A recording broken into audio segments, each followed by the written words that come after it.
Hi, எப்படி இருக்கீங்க? இன்றைக்கி எஸ்ஆர்எம் கிச்சனில் கம்மன் வாசமாக ஒரு முள்ளங்கி சாம்பார் வச்சிடலாம். அதுக்கு ஒரு 200 கிராம் பருப்பு எடுத்து நல்லா கழுவி கொஞ்சம் தண்ணி ஊற்றி குக்கரில் வச்சுருக்கேன். மஞ்சத்தூள் கொஞ்சம் சேர்த்துட்டு ஒரு அரை டீஸ்பூன் பெருங்காயத்தூள் சேர்த்துக்கலாம்.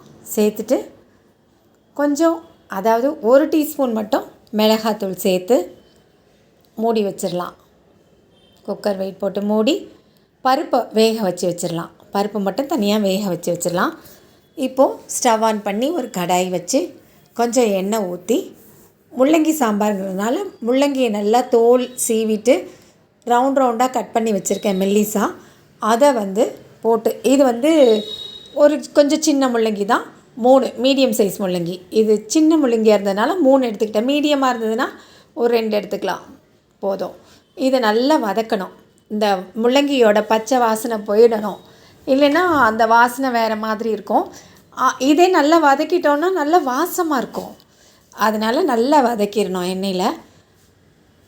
கொஞ்சம் சிம்லேயே வச்சு, அதாவது சிம்லன்னு இல்லை, கொஞ்சம் மீடியம் ஃப்ளேமில், ரொம்ப ஹையில் வேண்டாம், மீடியம் ஃப்ளேமில் வச்சு நல்லா வச்சு இந்த மாதிரி கோல்டன் கலர் வர வரைக்கும் நல்லா வதக்கிடணும். அப்புறம் கூட காய்கறிலாம் சேர்த்துக்கலாம். சின்ன வெங்காயம் கட் பண்ணி போட்டுக்கலாம். 2-3 பச்சை மிளகாய் கீரி போட்டுக்கலாம். ஒரு பெரிய கேரட் எடுத்து அதையும் கட் பண்ணி தோல் சீவிட்டு ரவுண்டாக கட் பண்ணி போட்டுக்கலாம். இதையும் சேர்த்து நல்லா வதக்கிடலாம்.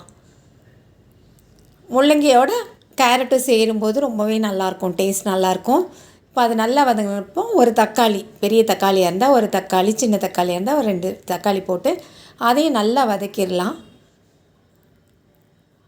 இப்போது வாசத்துக்காக கொத்தமல்லியை போட்டு அதையும் சேர்த்து நல்லா வதக்கிடலாம். இதுக்கு நடுவில் ஒரு சின்ன எலுமிச்சம்பழ அளவு புளியை ஊற வச்சு கரைச்சி எடுத்து வச்சுக்கலாம். இந்த காய்களை நல்லா வேகட்டும், வதங்கட்டும். நல்லா வதங்கினதுக்கப்புறமா புளி கரைச்சி வச்சுருக்க அந்த தண்ணியை இதோட சேர்த்துடலாம்.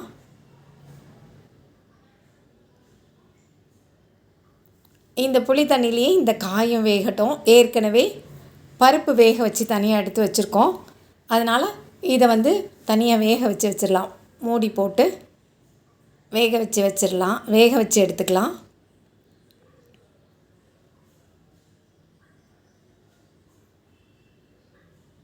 இதுக்கு தேவையான அளவு உப்பையும் சேர்த்துருவோம். அதுக்கப்புறமா 2 டீஸ்பூன், ஏற்கனவே 1 டீஸ்பூன் மிளகாத்தூள் போட்டிருக்கோம். இதில் 2 டீஸ்பூன் சாம்பார் பொடி சேர்த்துக்கலாம். இது நம்ம வீட்டில் அரைச்சதாக இருந்தாலும் சரி, இல்லை கடையில் வாங்கினதாக இருந்தாலும் சரி, நல்லா 2 டீஸ்பூன் எடுத்து அதில் சேர்த்து வேக வச்சுக்கலாம். நல்லா வெந்ததுக்கப்புறமா, காய் கொஞ்சம் வெந்ததுக்கப்புறமா எடுத்துகிட்டு இந்த கரைச்சி நல்லா வேக வச்சு வச்சுருக்கோம்ல, அந்த பருப்பில் இந்த காய்கறிலாம் வெந்த புளி தண்ணியை சேர்த்துடலாம். சேர்த்துட்டு இது நல்லா கொதிக்கட்டும். இது கொதிச்சிட்டு இருக்கும்போதே இன்னொரு அடுப்பில் நம்ம தாளிச்சிக்கலாம். ஸ்டவ் ஆன் பண்ணி ஒரு கடாய் வச்சு எண்ணெய் விட்டு 1 டீஸ்பூன் கடுகு, கொஞ்சம் உளுந்தம்பருப்பு, ஒரு 1/4 டீஸ்பூன் வெந்தயம், அப்புறம் கொஞ்சம் பெருங்காயத்தூள். ஏற்கனவே கொஞ்சம் போட்டிருக்கோம், இருந்தாலும் தாளிக்கும் போது போட்டால் இன்னும் கொஞ்சம் வாசமாக இருக்கும். அதனால் கொஞ்சம் பெருங்காயத்தூளும் போட்டு கடுகு பொரிஞ்ச உடனே சின்ன வெங்காயம் குட்டி குட்டியாக கட் பண்ணி அதையும் கொஞ்சம் போட்டுக்கலாம். சும்மா வாசத்துக்கு தான், ஏற்கனவே நம்ம போட்டிருக்கோம். இருந்தாலும் இது தாளிக்கும் போது போட்டால் அது ஒரு கூடுதலாக ஒரு வாசம் இருக்கும். அதுக்காக தான். நல்லா கருவேப்பிலையை கழுவி அதையும் சேர்த்துக்கலாம். நல்லா வதங்கிடணும். இந்த வெங்காயம் தாளிக்கும்போது இந்த சின்ன வெங்காயம் நல்லா வதங்குச்சுன்னா வாசம் நல்லாயிருக்கும். அதனால் இது கோல்டன் ப்ரௌன் வர வரைக்கும் வதக்கிட்டு, இப்போ நம்ம அந்த சாம்பார் வச்சுருக்கோம்ல, அதை எடுத்து இதில் சேர்த்துடலாம்.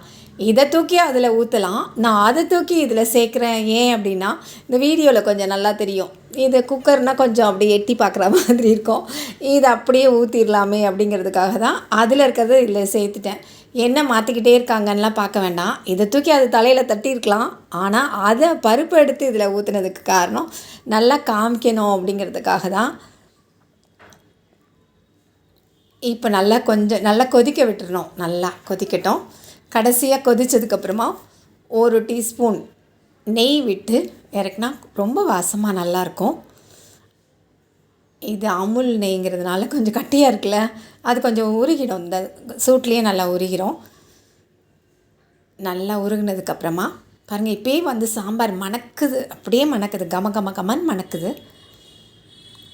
கடைசியாக கொஞ்சம் கொத்தமல்லிலாம் நல்லா கட் பண்ணி மேலே தூவி இறக்கிக்கலாம். ரொம்ப டேஸ்ட்டாக இருக்கும். இது சாதத்தோடையும் சாப்பிட்லாம், டிஃபனோடையும் வச்சு சாப்பிட்லாம். கண்டிப்பாக எக்ஸ்ட்ரா ஒரு வாய் சாதம் இறங்கும், அது நிச்சயம். எப்பயுமே ஒரே மாதிரி சாம்பார் வைக்காமல் டிஃப்ரெண்ட்டாக இந்த மாதிரி முள்ளங்கியில் வச்சு பாருங்கள், ரொம்பவே நல்லாயிருக்கும். மீண்டும் சந்திப்போம். நன்றி, வணக்கம்.